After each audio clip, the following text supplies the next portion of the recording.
Today we will be talking about sandwiches. You might be thinking to yourself, what do sandwiches have to do with writing? There are so many different types of sandwiches. Everyone has a different favorite, but they are all similar.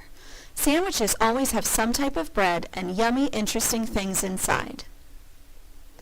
A sandwich with only bread would be dull, bland, uninteresting, dry, tasteless, plain, and boring.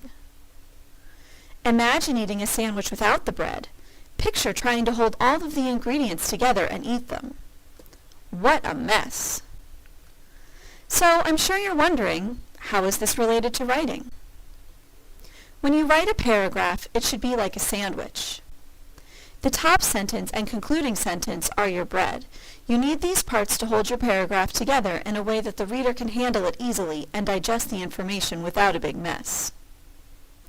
The fillings in your sandwich are the details and interesting word choices. You need these parts to make your sandwich more interesting for the reader. Without the details and vocabulary, your paragraph would be boring. Together, when you make sure that you have all of the parts of a sandwich, you can make a great paragraph. Here is an example of a paragraph that I wrote. I started with a topic sentence to introduce my paragraph. It says, "My favorite type of sandwich is a chocolate chip peanut butter sandwich."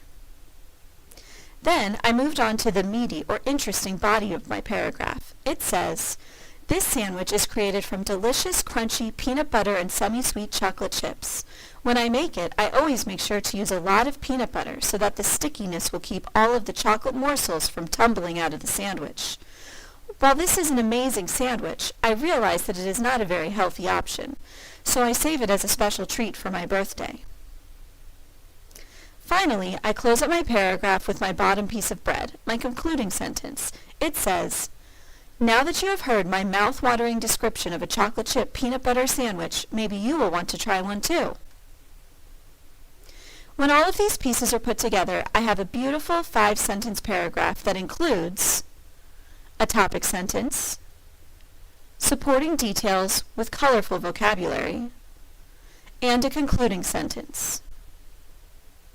When you write a paragraph, it should always be like a sandwich.